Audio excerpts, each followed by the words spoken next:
Hey, what's up guys? This is Bandit from Team Invictus. I had quite a few people ask me to do an update of the new cards that I have for the windwitch invoked deck. So I just figured I'd show it to you guys. There was a few changes from the last video I did, so I'll show and explain, and I'll just get started with the video right away. I'm going to start with the monsters, and still, first off, you want to run 3 windwitch ice bells. One of your main cards of the deck, and it's basically a 1-card Crystal Wing Synchro Dragon. Very good. Next, you want its cousin, 2 windwitch glass bells, and lastly, a distant relative of windwitch snowbell. I definitely think this here is the correct ratio of cards, with 1 snowbell, 2 glass bells, and 3 ice bells. Any more of these cards in addition, you're just going to start bricking. Plus you have the Speed Droid engine in this deck, which combined with the glass spell to the Speed Droid and the Tonka, you can still get Crystal Wing.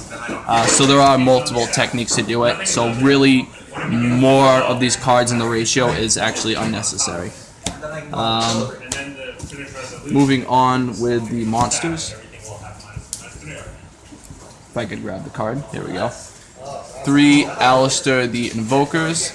You normal summon or flip summon, you can search Invocation, and then use Invocation to summon your fusion monster. 3, definitely want 3 of them. The card's seriously awesome, and not to mention you can pitch it to the graveyard to give your fusion monsters 1,000 attack points extra. And it's a quick play. Next, 3 Speed Droid Terratops and 1 Tonka Tomborg. Again, you can combine this with Ice Belt and still get Crystal Wing. Plus, I run an MX Saber, Invoker, and a Totem Bird with it, which Totem Bird is really awesome with this. And MX Saber is really good because I do run a couple of Whiptails in the deck.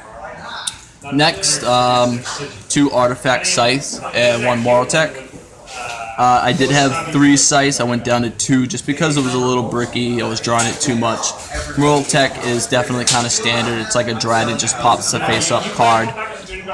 If need be, I can add an extra one, always, of course. And then lastly, I do have the Artifact Lancia for the side deck in case I'm playing like Dinos, 2 Dracos, anything that has to do with banishing.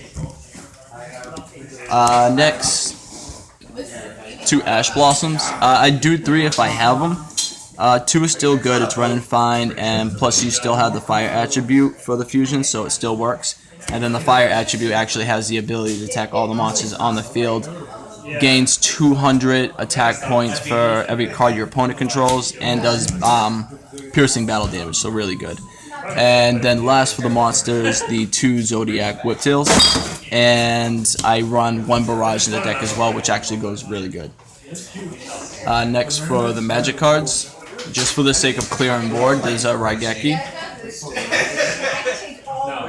Next, 3 Wonder Wands. There are a lot of people that do 2 Wonder Wands, but I do run a 42 card deck.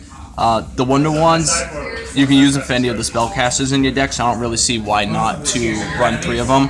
It's just like having extra pots of greed, and you know, in ratio wise, you do run into the ability of using it a lot. 2 Invocations. Technically, 1's enough because of its recycling ability, but in case you get DD Crowed or anything like that, you definitely want to run 2 in the deck.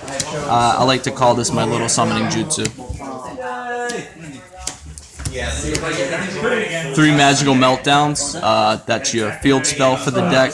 It's going to allow you to search Alistair. Alistair equals Invocation. Invocation equals the extra deck summoning, which is badass, so you definitely want 3 of these. And lastly, 2 Terraforming. You can do 3. 3 is not terrible. I just found it personally to be a little bricky, so I seem to have no problem going down the 2. And the last part of the deck, the trap cards. 2 Call the Haunted. That's one of the new cards I definitely added in. People don't like it when you get Rajin or Macabre or Crystal Wing from your graveyard using this, and it happens quite often actually. This card, it was definitely an awesome addition to the deck. 2 Quake and Mirror Force.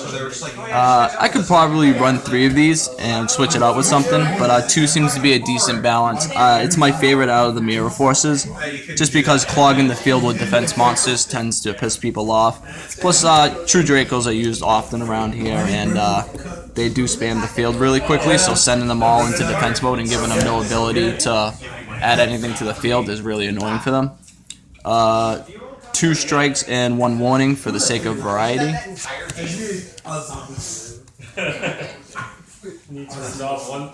Three artifact sanctums for the artifact monsters. And last for the entire deck, 1 Zodiac Barrage, which got mixed in with the trap cards.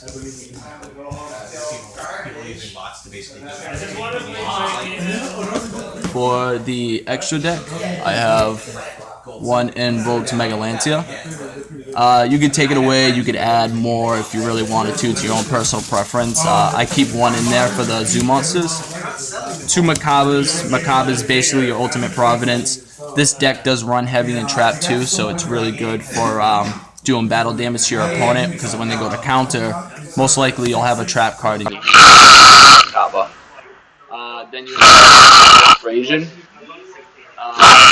Abrasion is your Book of Moon, really helpful. And then 1 invoke, how do you pronounce that?